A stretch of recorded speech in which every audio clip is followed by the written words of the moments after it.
अस्सलाम वालेकुम, मैं हूँ तैयबा तनवीर और तैयबा केमिस्ट्री प्लेटफॉर्म पे आपको वेलकम करती हूँ। आज का हमारा टॉपिक केमिकल इक्विलिब्रियम है। जब हम इक्विलिब्रियम का वर्ड बोलते हैं तो हमारे जहन में जो पहला ख्याल आता है वो है बैलेंस, यानी इक्विलिब्रियम के बारे में हम सोचते हैं कि ये बैलेंस है। आज हम इक्विलिब्रियम पे डिटेल पे बात करेंगे कि इक्विलिब्रियम किसे कहते हैं। इक्विलिब्रियम को डिफाइन कैसे किया जाता है। When the rate of forward reaction is same as that of reverse reaction. पिछले वीडियो में हमने फॉरवर्ड और रिवर्स रिएक्शन पढ़े थे कि किसे कहते हैं।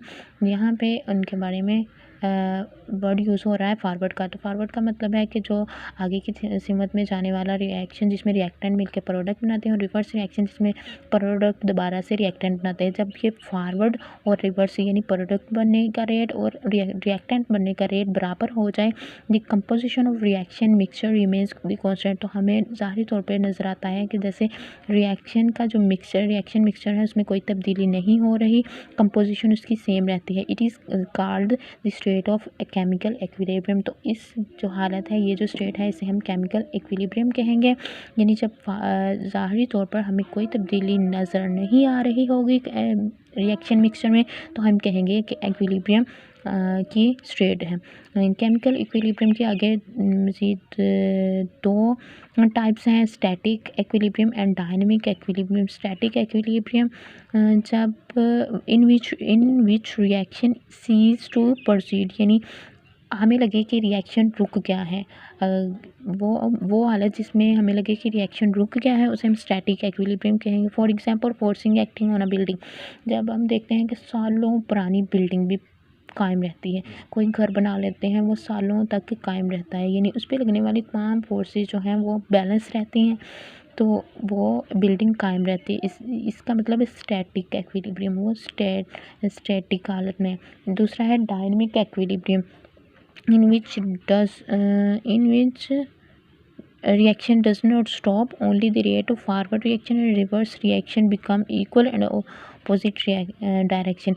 यानी जब हम देखें कोई रिएक्शन हो रहा है तो उसमें जो है फॉरवर्ड रिएक्शन और रिवर्स रिएक्शन का रेट बराबर हो जाता है, रिएक्शन रुकता नहीं है, रिएक्शन दोनों डायरेक्शन में स्टार्ट रहता है, होता रहता है, तो रिएक्शन रुकता नहीं है। ऐसे रिएक्शंस के बाद जो इक्विलिब्रियम कायम होता है ऐसे रिएक्शन में, उसे हम डायनेमिक इक्विलिब्रियम कहते हैं। फॉर एग्जांपल H2 + O2 मिलके 2HI बनाते हैं, यानी हाइड्रोजन और आयोडीन मिलके हाइड्रोजन आयोडाइड बनाते हैं, और हाइड्रोजन आयोडाइड दोबारा से डिकम्पोज होकर रिएक्टेंट बना देता है हाइड्रोजन और आयोडीन।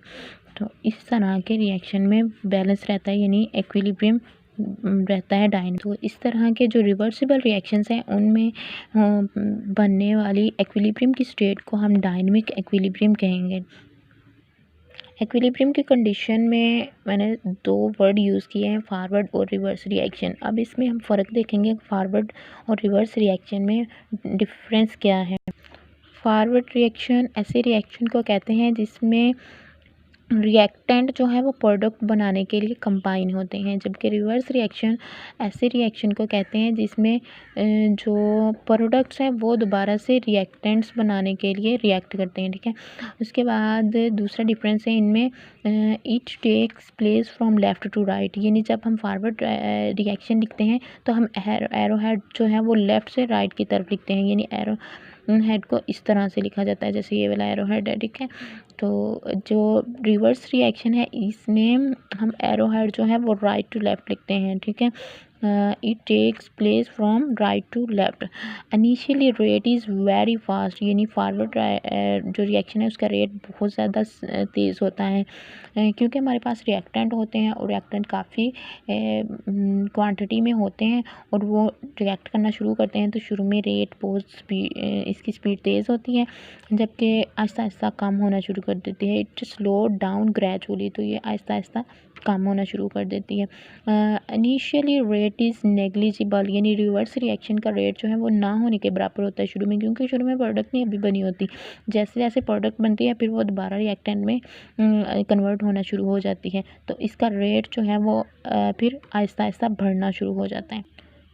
ये कुछ डिफरेंसेस थे फॉरवर्ड और रिवर्स रिएक्शन में। आगे है करैक्टरिस्टिक्स ऑफ डायनेमिक इक्विलिब्रियम, यानी इक्विलिब्रियम की खसूसियात क्या हैं, करैक्टरिस्टिक्स क्या हैं, प्रॉपर्टीज़। अचीवेबल इन आ क्लोज सिस्टम, यानी एक्विलिब्रियम को हम सिर्फ और सिर्फ क्लोज सिस्टम में ही एक्विलिब्रियम को हम सिर्फ और सिर्फ क्लोज सिस्टम में ही हासिल कर सकते हैं। फॉर एग्जांपल, अगर आपको कोई ऐसा रिएक्शन है जिसमें एक गैस इन्वॉल्व है, अगर आप उसे किसी ओपन कंटेनर में गैस रिएक्शन को करवाएंगे तो वो जो गैस है वो रिलीज़ हो जाएगी, ठीक है, और आपका रिएक्शन कंप्लीट नहीं हो पाएगा या फिर एक्विलिब्रियम कायम नहीं हो पाएगा। दूसरा इसका पॉइंट है कि reaction does not stop, only forward and reverse reaction take place on equal rate, यानी रिएक्शन रुकता नहीं है, फॉरवर्ड और रिवर्स रिएक्शन का रेट बराबर हो जाता है और हमें यूँ लगता है कि जैसे रिएक्शन रुक गया है, मगर रिएक्शन रुकता नहीं है। एक्चुअली में रिएक्शन दोनों डायरेक्शंस में जारी रहता है। अगला पॉइंट है हमारे पास कि concentration of reactant and product do not change, even colour density etc remains same, यानी जब रिएक्शन इक्विलिब्रियम की स्टेट में होता है तो इसकी जो कंसंट्रेशन है उसमें मौजूद मुख्तलिफ सब्सटेंसेस की वो जो रिएक्टेंट्स हैं और प्रोडक्ट्स हैं उनकी कंसंट्रेशन चेंज नहीं होती। रिएक्शन हो रहा होता है, जितने प्रोडक्ट बन रहे होते हैं उतने ही प्रोडक्ट दोबारा से रिएक्टेंट में कन्वर्ट हो रहे होते हैं और ज़ाहिरी तौर पर देखने में ना तो उसकी कलर या डेंसिटी वगैरह चेंज होती है और ना ही उनकी कंसंट्रेशन चेंज होती है, यानी यूँ लगता है कि कोई चेंज नहीं हो रही, नो चेंज। अगला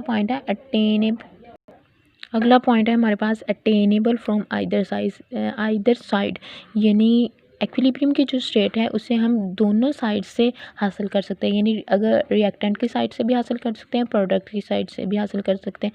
अगर हमारे पास रिएक्टेंट ज़्यादा है, यानी रिएक्टेंट की कंसंट्रेशन ज़्यादा है और प्रोडक्ट तेज़ी से बढ़ रहे हैं जबकि रिएक्टेंट तेज़ी से नहीं बढ़ रहे, तो हम उसमें से थोड़े से अगर रिएक्टेंट निकाल दें तो फॉरवर्ड रिएक्शन की जो स्पीड है वो कम हो जाएगी और प्रोडक्ट डाल दें तो प्रोडक्ट साइड वाले जो रिएक्शन है रिवर्स रिएक्शन उसकी स्पीड तेज़ हो जाएगी। तो इस तरह से हम इक्विलिब्रियम जो है उसे अटेन कर सकते हैं। अगला पॉइंट है it can be disturbed and again achieved, यानी इक्विलिब्रियम की स्टेट जो है इसको हम डिस्टर्ब कर सकते हैं और फिर दोबारा से हासिल भी कर सकते हैं, यानी अगर कोई रिएक्शन इक्विलिब्रियम की स्टेट में है तो इसमें से हम अगर थोड़े से प्रोडक्ट निकाल लें, ठीक है, प्रोडक्ट निकाल लें तो जो फॉरवर्ड रिएक्शन है उसकी स्पीड तेज़ हो जाएगी और एक्विलिब्रियम डिस्टर्ब हो जाएगा और फिर कुछ देर बाद जो है वो दोबारा प्रोडक्ट बन जाएंगे और दोबारा एक्विलिब्रियम कायम हो। जी, ये था हमारा आज का टॉपिक, एक केमिकल इक्विलिब्रियम, इसके बारे में हमने पढ़ा। पहले केमिकल इक्विलिब्रियम की डेफिनेशन पढ़ी, उसकी टाइप्स पढ़ी, फॉरवर्ड और रिवर्स रिएक्शन में डिफरेंस पढ़ा, केमिकल इक्विलिब्रियम की करैक्टरिस्टिक्स पढ़ी। अब हम इसके बारे में एक क्वेश्चन छोड़े जा रही हूँ, why the amounts of reactants and product do not change at equilibrium in a reversible reaction. इसका आंसर जो चाहता है वो कमेंट करें, ठीक है। अगला टॉपिक इंशाल्लाह बहुत जल्द इसके बारे में वीडियो आएगी। तब तक के लिए अपना और अपने प्यारों का ख्याल रखिए। अल्लाह हाफिज़।